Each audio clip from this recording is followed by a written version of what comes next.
At this point, this day and age, if you think leg locks are not a viable weapon to include into your overall teaching and training and, jiu-jitsu arsenal, then you're living back in the Stone Age. Bon, est-ce que tu as fait la bascule vers les temps modernes en pratiquant les leg locks régulièrement dans ton entraînement ou dans ton enseignement? Ou alors est-ce que tu es resté figé dans le passé, dans le Moyen-Âge, comme le dit Chewy, et que tu ne pratiques aucun leg locks? Bonjour, je suis Jean-Serge Moulunga, le spécialiste de tes relations plus épanouies au quotidien. J'ai eu une conversation la semaine dernière avec Abdel, que l'on voit ici à l'écran, et qui disait ceci. Il était assez furax. Il disait, malheureusement, quand on a des problèmes au jiu-jitsu brésilien, c'est souvent avec les ceintures blanches qui sont trop spazzy, qui sont trop jerky, comme on dit dans la communauté d'ailleurs du jiu-jitsu brésilien, parce qu'il n'y a pas qu'Abdel qui le soutient. En général, les ceintures blanches, et c'est normal, sont souvent très dures, très rigides, et se prennent à multiplier des actions qui peuvent risquer d'engendrer des blessures, à la fois pour elles-mêmes, ces ceintures blanches, que pour les partenaires avec lesquels elles font leur entraînement. Blessé par une ceinture blanche sur une clé de talon. Alors, ça a posé la question beaucoup plus lourde, qui est celle-ci que est-ce que les ceintures blanches ont le droit à pratiquer des clés de jambes? Est-ce qu'il est approprié d'enseigner aux ceintures blanches les leg locks? En général, sur les plateformes des tournois, les leg locks sont autorisés à partir de la ceinture marron. Mais maintenant, que disent les spécialistes par rapport à ça? About leg locks. My very first class, I learned a knee bar off the guy gets out of cross-side, so elbow escape to... Shawn Williams, qui est de la génération de John Danaher, de Matt Serra, de Karel Pravec, toute l'équipe de Renzo Gracie, dit que dès qu'il est arrivé chez Renzo, il n'a jamais été question d'autre chose que des leg locks. Ils ont pratiqué les leg locks de tout temps, de la ceinture blanche à la ceinture noire. Il dit aussi par ailleurs que ne pas exposer les ceintures blanches dans le game de leg locks, c'est les priver de ce qui se fait de mieux dans le jeu aujourd'hui. Non seulement ça, il pense aussi que la dextérité des jambes est quelque chose qui prend tellement de temps à maîtriser qu'il faudrait s'y exposer le plus tôt possible en pratiquant ces legs pummeling qui sont si importants étant donné l'intricacité de cet aspect du jeu dans le jiu-jitsu brésilien. C'est très complexe à dominer, c'est-à-dire que il faudrait beaucoup de temps avant d'avoir un niveau assez acceptable, assez proficient, qui te permette de t'exprimer convenablement dans le leg locks game. John Danaher, qui a été inspiré par Dean Lister, d'après ce qu'il raconte, il dit que Dean Lister a dit simplement une seule phrase pour qu'il puisse mettre en place tout le système du leg locks que l'on connaît aujourd'hui autour de Hashi Garami. Il dit que Dean Lister disait ceci: pourquoi est-ce que je vais mettre de côté 50% du corps humain? Non. Donc, je vais toujours attaquer les clés de jambes. Cette réflexion a poussé John Danaher à systématiser les attaques et les défenses de clés de jambes. Alors, il fut un temps dans l'histoire du jiu-jitsu brésilien où cet aspect de leg lock games était méprisé, déconsidéré et complètement mis de côté, si bien que les personnes qui l'utilisaient étaient ostracisées, étaient pointées du doigt et étaient considérées comme ne faisant pas un vrai jiu-jitsu. C'est quelque chose que Dean Lister n'a jamais pris en compte et il a continué de travailler avec son leg lock games en ayant le succès qu'on lui connaît. Aujourd'hui, non seulement il y a cet aspect de la complexité qui pose problème, il y a aussi surtout l'aspect de la sécurité. Les jambes, c'est très fragile et les blessures peuvent être assez désastreuses si on ne sait pas ce que l'on fait, si on n'a pas un minimum de méthodologie et si on n'a pas une sécurité, un encadrement autour de l'entraînement. Alors l'aspect sécurité est quelque chose que l'on ne peut vraiment outrepasser sans conséquences assez graves, aussi bien pour les partenaires à l'entraînement qu'en compétition par exemple. D'où la phrase, n'est-ce pas Jamel, de Mika, très appropriée, qui est que un partenaire prétentieux est beaucoup plus utile qu'un partenaire blessé. Autrement dit, Il vaut mieux préserver la sécurité du partenaire qui ne veut pas taper et lâcher prise quand on a bien verrouillé sa clé plutôt que de lui briser la jambe, le genou, la cheville, etc. Because the goal is to give your students the best possible opportunity to get good at these games. The leg lock game is complicated, really complicated. You have to learn to defend, you have to learn to counter, you have to learn to control. If you're not learning that at white belt, you are so far behind.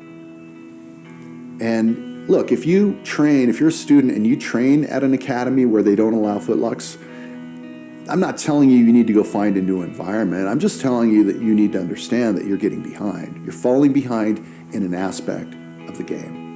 Et quand on écoute Rick Ellis, il dit bien que le but est d'apporter aux étudiants, aux élèves, le meilleur de ce qui se fait dans le jiu-jitsu brésilien, et les leg locks sont quelque chose de très important. Il dit d'ailleurs ceci: imagine que tu démarres le jiu-jitsu brésilien là fraîchement et que tu te familiarises à la clé de bras, au triangle, et que 1 an, 2 ans après, tu commences à être assez expérimenté dans la clé de bras et le triangle. Tu passes ta ceinture bleue, 2 ans plus tard, ceinture violette, tu commences à passer vraiment cette clé de bras et ce triangle sur des ceintures blanches assurément, le pourcentage augmente, tu passes cette clé de bras et ce triangle petit à petit vers les ceintures violettes, si bien que tu arrives à la ceinture marron, ça commence à être efficient, bien réglé, etc. Imagine que ceci soit le cas pour la clé de bras et le triangle que tu as commencé à la ceinture blanche. Il t'est donc fallu 4 années pour installer ça dans un jeu assez cohérent. Si tu attends seulement la ceinture marron pour commencer à attaquer les leg locks, plus que le règlement dans les tournois les autorise seulement en ceinture marron et plus, si tu attends la ceinture marron pour t'initier aux leg locks, étant donné tout ce qu'il y a à apprendre, toute la dextérité qu'il faut intégrer avec les pieds, dont nous ne servons en général que pour la bipédie, eh bien cela va te coûter tellement de temps que lorsque tu seras prêt, ce jiu-jitsu-là sera déjà passé. Tu seras prêt pour un jiu-jitsu qui n'existe plus.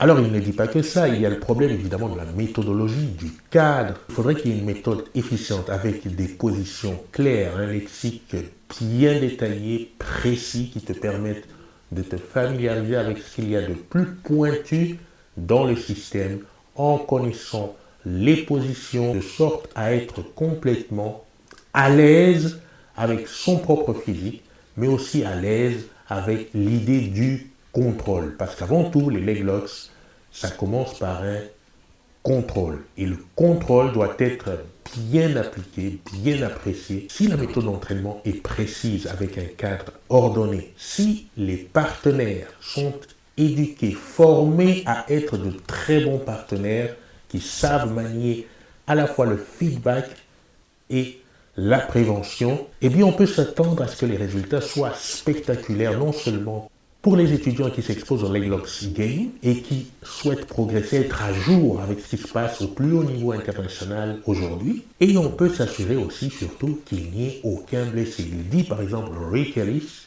que depuis qu'il a installé ces systèmes, ces méthodologies dans son cours, il y a 0 blessé. 0 blessé.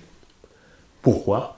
Parce que tout est encadré, tout est respecté, tout est suivi à la lettre par un guideline qui est assez clair. La seule fois où il a été blessé, c'est parce qu'une personne de l'extérieur est venue s'entraîner dans le club et qu'elle n'a pas respecté même l'idée qu'il tapait. Elle a continué d'effectuer donc sa clé de jambe. Alors je pense, Abdel, qu'il faut, c'est vrai, respecter les règlements en compétition, et donc en compétition, les ceintures blanches n'ont pas le droit d'effectuer ces clés de jambes. Si on réalise des sparring type compétition, les ceintures blanches n'ont pas dans ce cadre-là à effectuer des clés de jambes, puisqu'elles sont en train de s'entraîner pour la compétition. Mais ça, mis à part, toutes les personnes pratiquant le jiu-jitsu brésilien doivent le plus tôt possible, c'est mon avis, mais c'est l'avis aussi, tu vois, très partagé de personnes là sur le net, s'initier aux leg locks, étant donné le temps qu'il faut dépenser à l'apprentissage des leg locks. Et si on reprend la phrase de Dean Lister, pourquoi donc négliger 50% du corps humain? C'est pratiquer simplement la moitié du jiu-jitsu brésilien. Et ça n'est pas acceptable.